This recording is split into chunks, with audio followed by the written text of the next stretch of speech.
ঠিক আছে, চলুন বিষয়টা একটু ভেঙে দেখা যাক। আম, পৃথিবীর ইতিহাসকে যদি আমরা একটা গল্পের বই হিসেবে কল্পনা করি, তাহলে এর শুরুর দিকের অধ্যায়গুলো কিন্তু মোটেও শান্তশিষ্ট বা সুন্দর ছিল না। হ্যাঁ, একদমই না। বরং সেগুলো বেশ ভয়ঙ্কর ছিল। মানে সেগুলো ছিল কল্পবিজ্ঞান বা কোনো ডিজাস্টার মুভির চেয়েও বেশি রোমাঞ্চকর এবং ধ্বংসাত্মক। আর আমাদের আজকের এই গভীর আলোচনায় আমরা পৃথিবীর সেই প্রাচীন ইতিহাসের এমন ৩টি যুগান্তকারী ঘটনা নিয়ে কথা বলবো, যা না ঘটলে হয়তো আজ আমাদের অস্তিত্বই থাকত না। ঠিক বলেছেন।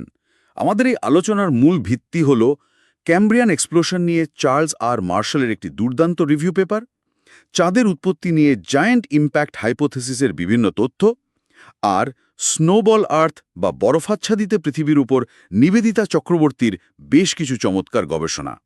আর এই সোর্সগুলো ঘাঁটতে গিয়ে একটা অদ্ভুত ব্যাপার সামনে এসেছে।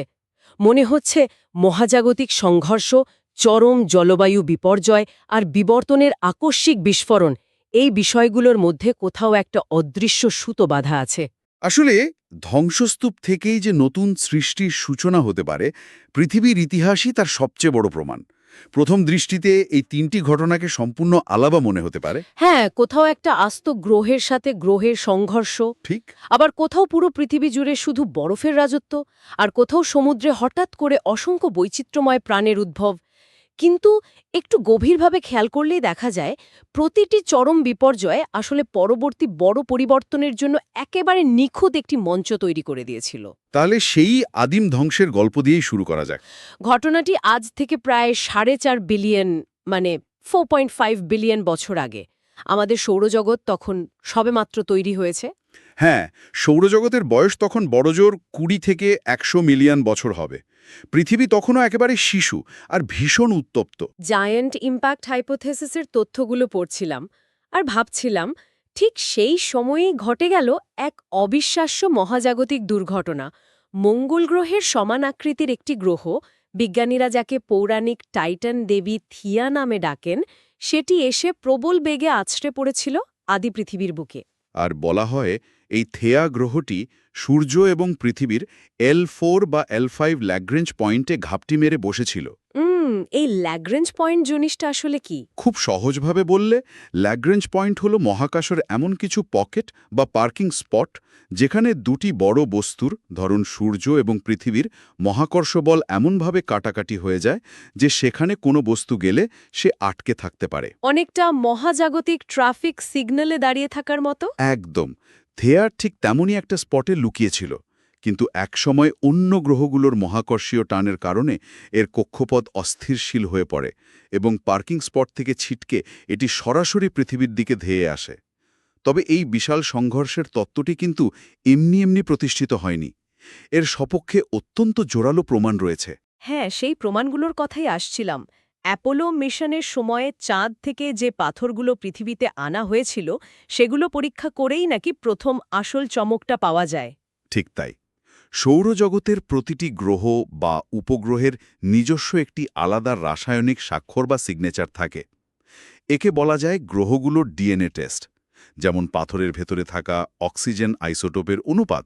আর চাঁদের পাথরের ক্ষেত্রে? বিজ্ঞানীরা যখন চাঁদের পাথরের অক্সিজেন আইসোটোপ পরীক্ষা করলেন, তারা অবাক হয়ে দেখলেন যে সেটি পৃথিবীর পাথরের আইসোটোপের হুবহু এক। যদি চাঁদ অন্য কোনো জায়গা থেকে এসে পৃথিবীর মহাকর্ষে ধরা পড়ত, তাহলে তার স্বাক্ষর সম্পূর্ণ আলাদা হতো। অর্থাৎ পৃথিবী আর চাঁদের স্বাক্ষর একেবারে অভিন্ন হওয়ার মানেই হল এদের উৎপত্তি একই জায়গা থেকে। একদম। এছাড়াও চাঁদের দিকে তাকালে আরেকটা অদ্ভুত জিনিস চোখে পড়ে। সৌরজগতের অন্যান্য পাথরের গ্রহের তুলনায় চাঁদের লোহার কোর বা কেন্দ্রভাগ অস্বাভাবিক রকমের ছোট। এর কারণ কি? ওই সংঘর্ষের ভেতরেই লুকিয়ে আছে।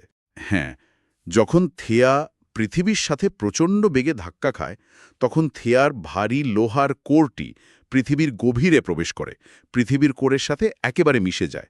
আর থেয়া এবং পৃথিবীর উপরিভাগের হালকা সিল্কেট পাথরগুলো ছিটকে মহাকাশে ছড়িয়ে পড়ে। ওই ছড়িয়ে পড়া হালকা ধ্বংসাবশেষই পরবর্তীতে জমাট বেঁধে চাঁদের আকার ধারণ করে, তাই তো? ঠিক।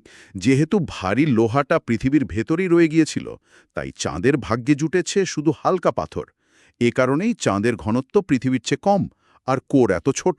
এই পৃথিবী-চাঁদ ব্যবস্থার কৌণিক ভরবেগ বা অ্যাঙ্গুলার মোমেন্টাম নিয়েও তো একটা ব্যাপার আছে।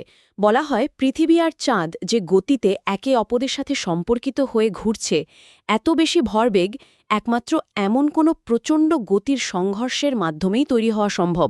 তবে এখানেই বিষয়টা সত্যিই দারুণ চমকপ্রদ হয়ে ওঠে। হ্যাঁ, সংঘর্ষের পরের অবস্থাটা। ঠিক সংঘর্ষের পর ঠিক কী ঘটেছিল তা নিয়ে বিজ্ঞানীদের মধ্যে একটি দারুণ হাইপোথিসিস রয়েছে, যার নাম সিনিস্ট্রিয়া। আমি যখন প্রথমবার এটা পড়ি, আমার চোখের সামনে আক্ষরিক অর্থে একটা সায়েন্স ফিকশন মুভি দৃশ্য ভেসে উঠেছিল। সিনেস্ট্রিয়ার ধারণাটা আসলেই মাথা ঘুরিয়ে দেওয়ার মতো। সাধারণ কল্পনায় মনে হয় দুটো গোলকের মধ্যে ধাক্কা লাগলো আর কয়েকটা টুকরো ছিটকে গিয়ে চাঁদ হয়ে গেল। কিন্তু বাস্তবে ঘটনাটা আরও ভয়াবহ ছিল। আমি যতটুকু বুঝেছি, কল্পনা করা যাক দুটি গ্রহের মধ্যে এমন প্রচণ্ড বেগে ধাক্কা লাগল যে গ্রহগুলো গলে গিয়ে মুহূর্তের মধ্যে বাষ্পীভূত হয়ে গেল। হ্যাঁ, সংঘর্ষের ফলে আদি পৃথিবী এবং থেয়ার ধ্বংসাবশেষ মিলে অত্যন্ত দ্রুত ঘুরতে থাকা একটি বাষ্পীভূত ফুটন্ত পাথরের তৈরি বিশাল আকারের ডোনাট বা আংটির মতো মেঘে পরিণত হয়েছিল। এই অদ্ভুত এবং চরম উত্তপ্ত অবস্থাকেই বলা হচ্ছে সিনিস্ট্রিয়া। আর এই ফুটন্ত পাথরের ডোনাটের অবস্থা নাকি মাত্র ১০০ বছর বা তার কিছু বেশি সময় স্থায়ী ছিল। মহাজাগতিক সময়ের হিসেবে ১০০ বছর তো চোখের পলক ফেলার চেয়েও কম সময়। আর ওই ফুটন্ত মেঘ যখন ধীরে ধীরে ঠান্ডা হতে শুরু করল, তখন তার বাইরের দিকের অংশ জমাট বেঁধে তৈরি হলো চাঁদ, আর ভেতরের দিকের অংশটা সংকুচিত হয়ে আজকের এই পৃথিবীর রূপ নিল। তবে সবচেয়ে রোমাঞ্চকর বিষয়টা কি জানেন? কি? এই মহাজাগতিক সংঘর্ষের রেশ কিন্তু পৃথিবী থেকে এখনও পুরোপুরি মুছে যায়নি। ২০২৩-এর একটি চমৎকার গবেষণার কথা এখানে যোগ করা খুব প্রাসঙ্গিক। পৃথিবীর ম্যান্টেলের ভেতরের ওই রহস্যময় কাঠামোগুলোর কথা বলছেন তো? ঠিক তাই, বিজ্ঞানীরা কম্পিউটার সিমুলেশন এবং সিসমিক ওয়েভ বা ভূমিকম্পের তরঙ্গ ব্যবহার করে দেখেছেন যে পৃথিবীর একদম গভীরে, মানে ম্যান্টেলের একেবারে তলদেশে কোর ঘেঁষে দুটি বিশাল অসামঞ্জস্যপূর্ণ পাথরের খণ্ড লুকিয়ে আছে। যাদের লার্জ লো শিয়ার ভেলোসিটি প্রভিন্স বা LLSVP বলা হয়। একদম, এদের একটা আছে প্রশান্ত মহাসাগরের নিচে আর একটা আফ্রিকার নিচে। বিজ্ঞানীরা এখন বেশ আত্মবিশ্বাসের সাথেই ধারণা করছেন যে এগুলো আর কিছুই নয়, সেই থেয়া গ্রহের অবশিষ্ট অংশ। অসাধারণ একটি ব্যাপার। কোটি কোটি বছর ধরে পৃথিবীর পেটের ভেতর থেয়ার স্মৃতি এভাবেই রয়ে গেছে। পৃথিবী তার নিজের ধ্বংসকারীকে নিজেরই পেটের ভেতর সযত্নে লুকিয়ে রেখেছে। এবার এই মহাজাগতিক সংঘর্ষ থেকে আমাদের আলোচনা একটু সামনের দিকে নিয়ে যাওয়া যাক। হ্যাঁ, থেয়ার ধাক্কা খাওয়ার কোটি কোটি বছর পরের কথায় আসা যাক। থেয়ার এই ধাক্কা পৃথিবীকে শুধু চাঁদই দেয়নি, বরং পৃথিবীর ঘূর্ণনকেও স্থিতিশীল করেছিল। কিন্তু কোটি কোটি বছর পর পৃথিবী যখন শান্ত হল, তখন নিওপ্রোটেরোজোয়িক যুগে এসে পৃথিবী নতুন আর এক বিপদের মুখে পড়ল। সে এক অদ্ভুত বিপদ। পুরো পৃথিবী জুড়ে এক চরম হিমবাহের যুগ, যাকে আমরা বলি স্নোবল আর্থ বা বরফাচ্ছাদিত পৃথিবী। সমুদ্রে হয়তো তখন এককোষী প্রাণের বাস, কিন্তু হঠাৎ পৃথিবীর জলবায়ুতে এমন কি হল যে পুরো গ্রহটাই বরফে ঢেকে গেল? এর পেছনে মূলত দুটো কারণ একসাথে কাজ করেছিল। হ্যাঁ। প্রথমত ভৌগোলিক পরিবর্তন। সেই সময় পৃথিবীর মহাদেশগুলো আজকের মতো ছড়িয়ে ছিটে ছিল না। একটা বিশাল সুপার কন্টিনেন্ট বা অতি মহাদেশ তৈরি হয়েছিল, তাই না? হ্যাঁ, টেকটনিক প্লেটের নড়াচড়ার কারণে বেশিরভাগ স্থলভাগ বিষুবরেখা ও নিম্ন অক্ষাংশের কাছাকাছি জড়ো হয়েছিল। আমরা জানি সাদা বরফ বা হালকা রঙের মাটি সূর্যের আলোকে বেশি প্রতিফলিত করে মহাশূন্যে ফিরিয়ে দেয়। একে বিজ্ঞানের ভাষায় অ্যালবেডো ইফেক্ট বলা হয়। আর যেহেতু নিরক্ষীয় অঞ্চলে মহাদেশগুলো জড়ো হয়েছিল, ঠিক, সেখানে প্রচুর বৃষ্টিপাত ও পাথরের রাসায়নিক ক্ষয়ের কারণে বাতাস থেকে প্রচুর কার্বন ডাইঅক্সাইড শোষিত হয়ে যায়। ফলে গ্রিনহাউস এফেক্ট কমে যায় এবং পৃথিবী দ্রুত ঠান্ডা হতে থাকে। আর এর সাথে তো সূর্যের আলো একটা বড় ফ্যাক্টর ছিল। আমি পড়েছি সেই সময় সূর্যের আলো আজকের তুলনায় প্রায় ৬% কম ছিল। সূর্য তখনও আজকের মতো এত উজ্জ্বল হয়ে ওঠেনি। একদম, সব মিলিয়ে পৃথিবীর তাপমাত্রা এতটাই কমতে শুরু করে যে উত্তর মেরু থেকে শুরু করে দক্ষিণ মেরু পর্যন্ত, এমনকি বিষুবরেখার সমুদ্র পর্যন্ত বরফে ঢেকে যায়। কিন্তু একটা প্রশ্ন জাগে, বিজ্ঞানীরা কিভাবে এত নিশ্চিত হলেন যে পুরো পৃথিবীটাই একটা বরফের গোলক হয়ে গিয়েছিল? এখানে সবচেয়ে চমকপ্রদ বিষয়টা হল ভূতাত্ত্বিক প্রমাণগুলো। বিজ্ঞানীরা পৃথিবীর বিভিন্ন স্থানে, এমনকি যেসব জায়গা একসময় বিষুবরেখার কাছে ছিল, সেখানেও প্রাচীন পাথরের স্তরে গ্লেশিয়াল বা হিমবাহের সঞ্চয়ের চিহ্ন পেয়েছেন।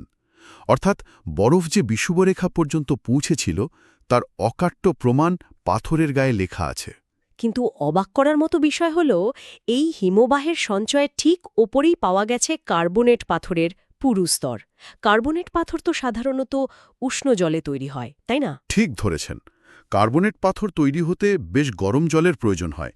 বরফের স্তরের ঠিক উপরেই এই উষ্ণ জলের পাথরের উপস্থিতি প্রমাণ করে যে পৃথিবী খুব দ্রুত আইস হাউস বা সম্পূর্ণ বরফাবৃত অবস্থা থেকে গ্রিনহাউস বা চরম উষ্ণ অবস্থায় পরিবর্তিত হয়েছিল। তার মানে পরিবর্তনটা খুব আকস্মিক ছিল। হ্যাঁ, এছাড়া আরেকটি খুব চমৎকার প্রমাণ হল ব্যান্ডেড আয়রন ফর্মেশন বা স্তরীভূত লোহার আকরিক। ব্যাপারটা কি এমন যে বরফে পুরো সমুদ্র ঢাকা পড়ে যাওয়ার কারণে সমুদ্রের পানিতে বাতাসের অক্সিজেনের সরবরাহ বন্ধ হয়ে গিয়েছিল? একদম তাই।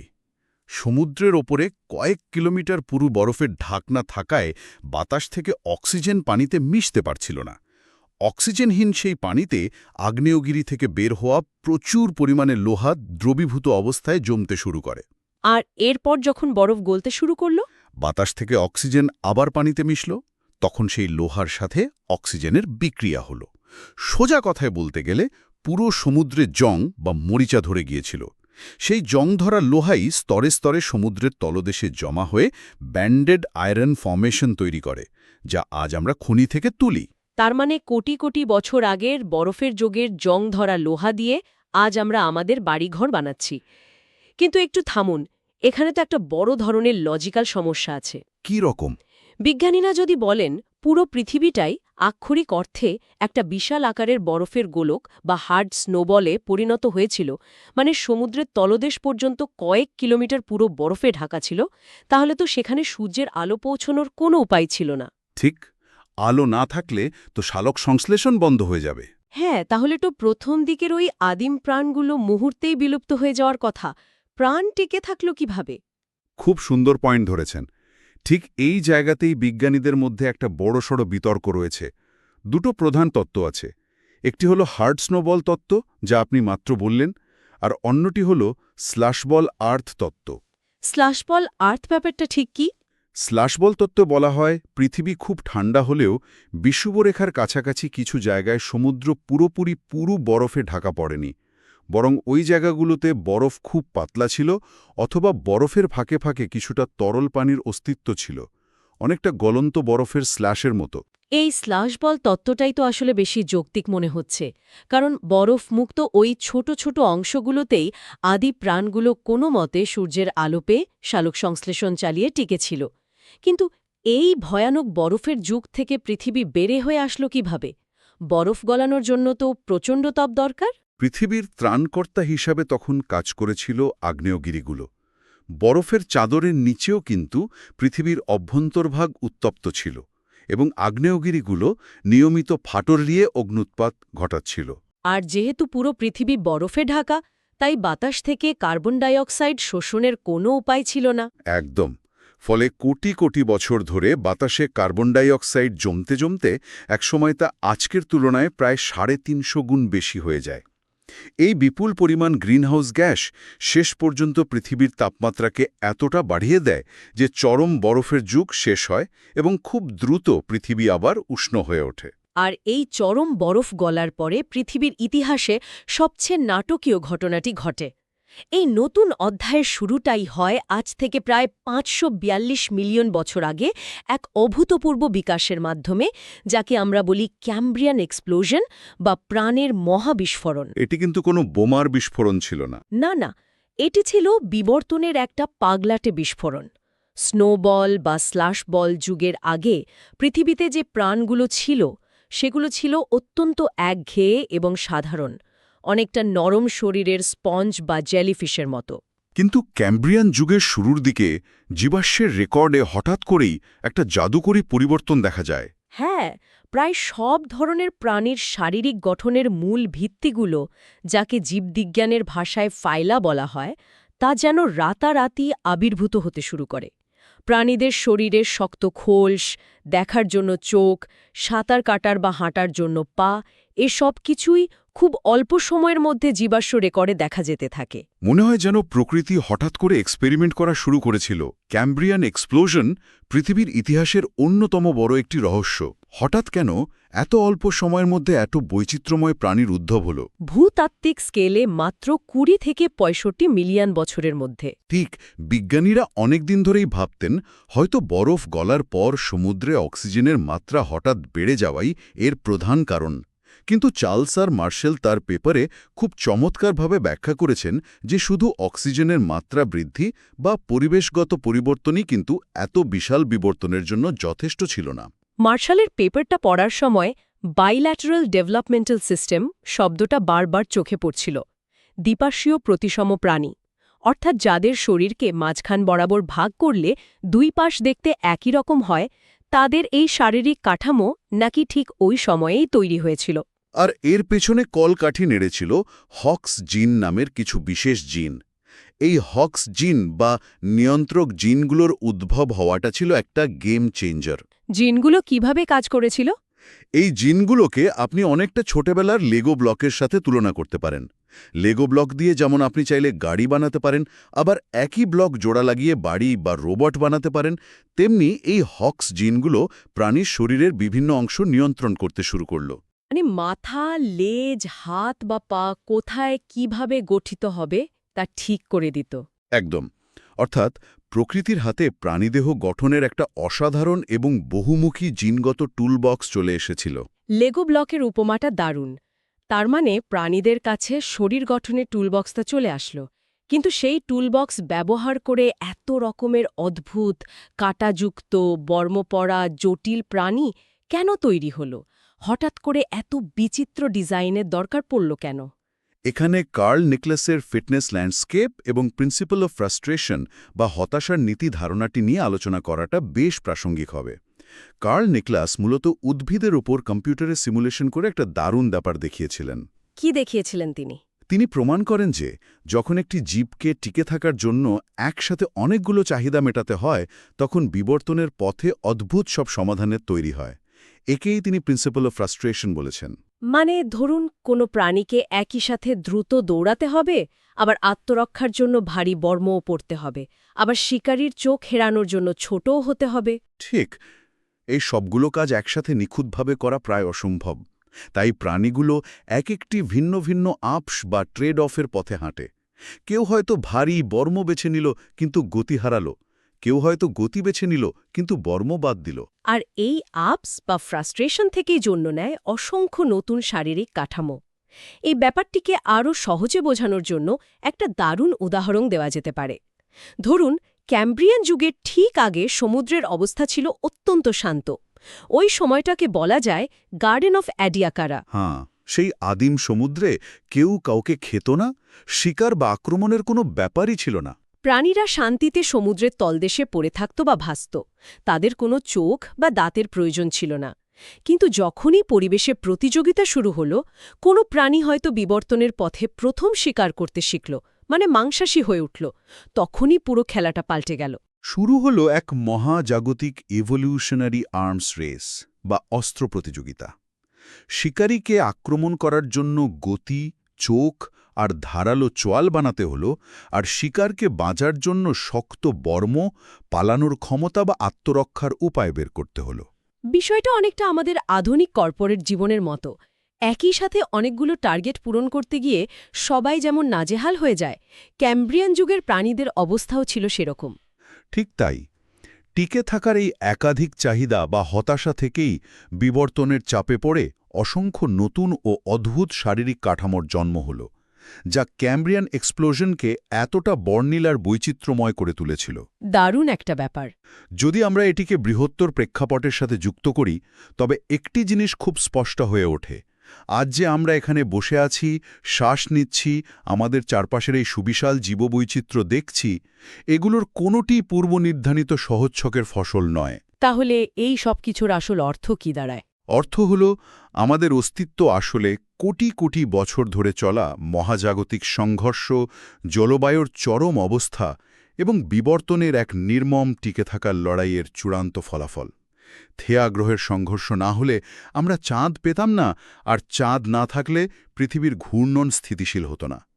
স্নোবল আর্থের চরম বরফ যুগ হয়তো পরিবেশের এমন এক রাসায়নিক পরিবর্তন এনেছিল যা জটিল প্রাণের জন্য জরুরি ছিল।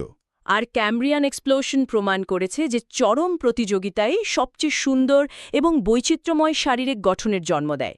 এই গভীর আলোচনা থেকে খুব স্পষ্টভাবে বোঝা যায় যে ধ্বংস এবং চরম প্রতিকূলতাই আসলে নতুন সৃষ্টির সবচেয়ে বড় অনুঘটক।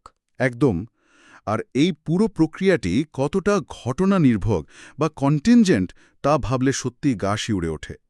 প্রতিটি ঘটনাই যেন এক একটি সুতোর ওপর ঝুলছিল। সামান্য এদিক ওদিক হলেই আজকের পৃথিবীর রূপ সম্পূর্ণ ভিন্ন হতে পারত। ঠিক বলেছেন। সব মিলিয়ে বলা যায় ধ্বংসই আসলে সৃষ্টির বীজ বুনেছে। তবে আজকের এই আয়োজন শেষ করার আগে আমাদের সোর্স ম্যাটেরিয়ালগুলোর ওপর ভিত্তি করে সবাইকে একটা নতুন সম্ভাবনার কথা দিয়ে ভাবিয়ে যেতে চাই। শুক্র গ্রহের ব্যাপারটা তাই তো। হ্যাঁ, উইকিপিডিয়ার নিবন্ধে শুক্র গ্রহের বা ভেনাসের কথা উল্লেখ আছে। শুক্র গ্রহের কিন্তু কোনো চাঁদ নেই।